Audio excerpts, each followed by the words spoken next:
Hi girls and girls, welcome back to the channel. So we have a fix or repair daily or found on road dead. I can't remember which one I used for the last video.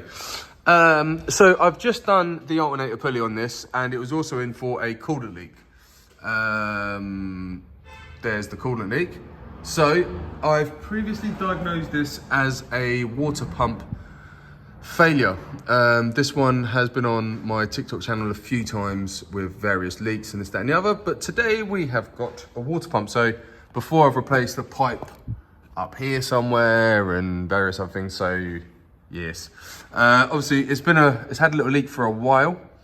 The water pump is very much up there. So the water pump is there, and I don't know if you can see that, but it's leaking out of the, I think it's the core plug in the water pump, but it's pulley and pump all as one.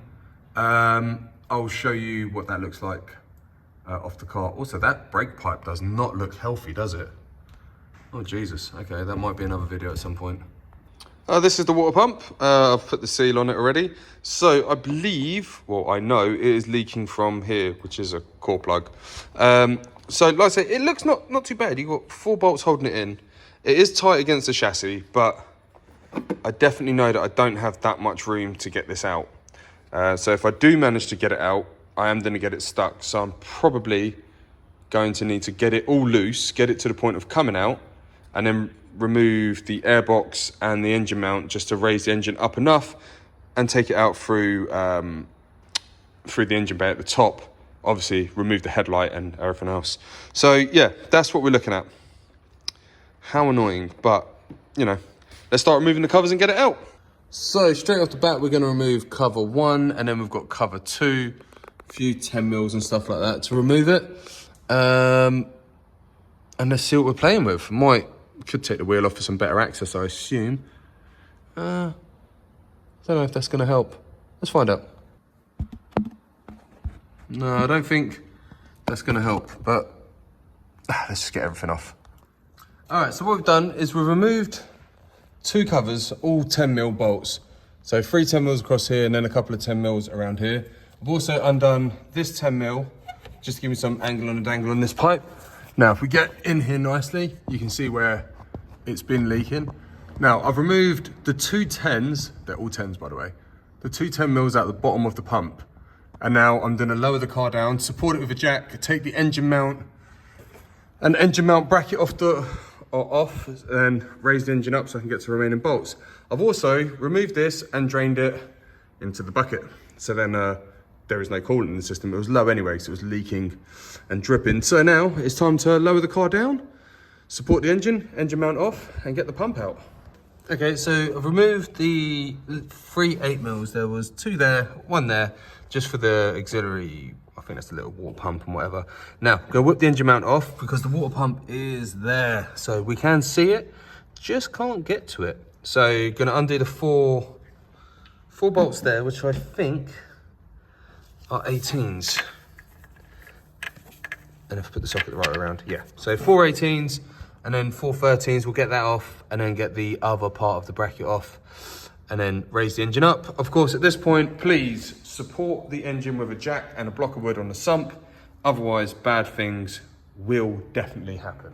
Okay, so what I am gonna say is if you're watching this, hopefully you're not at this stage. Now, before you do this, when you've got the car up in the air, there is 1 bolt right there, right next to that really rusty subframe. That one I could get to nice and easily from underneath, but I didn't, did I?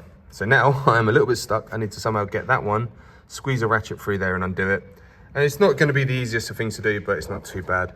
And then I've got 2 more 10 mils to get to, but once this engine mount's out of the way, it will be okay. So before you do the engine mount, make sure you go from underneath and get the bolt there. And they are all 15s. I believe there's 1, 2, 3, 4, 5, 6 15s. And one of them is a long black bolt. That one goes in the middle here. Important. So I'm gonna fight to get that one out. Hopefully you guys, when you do this, if you are using this as a how-to guide, you get that bolt first. Oh, that was very annoying. So this is the orientation of them. So you got the 2 8 mils here that hold the water pipe in and another one that holds it there. Long black bolt in the middle, 1, 2, 3, 4, 5, normal size, and that one in the middle. I think that holds the cover on, I'm not sure. Either way, that's that. So now, by the way, I've lost my torch. I had it not too long ago. I might have to go back over the videos and find out what's going on here. So that's what we're left with. One big mess and 2 more 10 mils and a stretch belt. So let's get to them, man. We're nearly there. All of these brake pipes are really bad. Terrible. So yeah, let's, I'm gonna try and find my torch. In the meantime, I'm gonna get them 10 mils out and crack this job on and keep going. Well, good news and annoying news. Good news is I've got the pump nearly out, but I've had to literally beat it and I've snapped a corner of the old housing off, which is mint.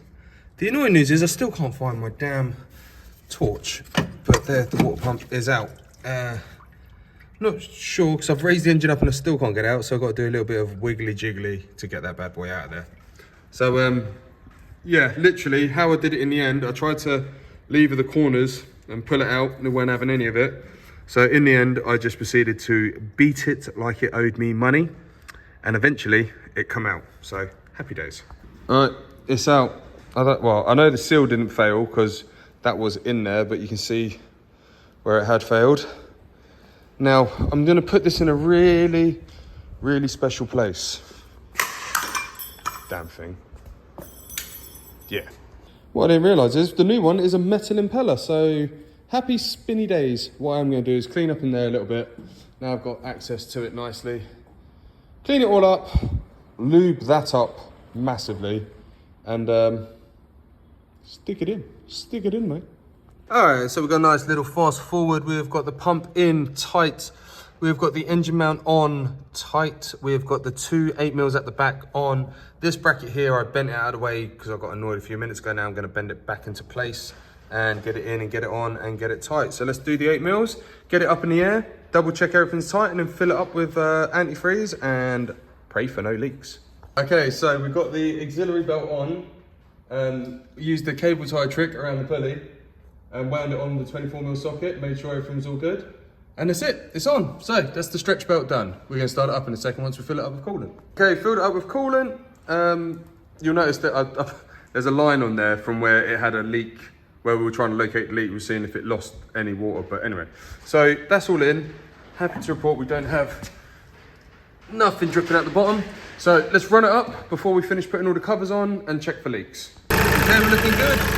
No leaks that so far, and it is still bubbling away, taking antifreeze in. So what I'm gonna do is, as I'm happy that we have no leaks, while it's bleeding up, I'm gonna rebuild all of this corner, then it's got the 2 covers to go.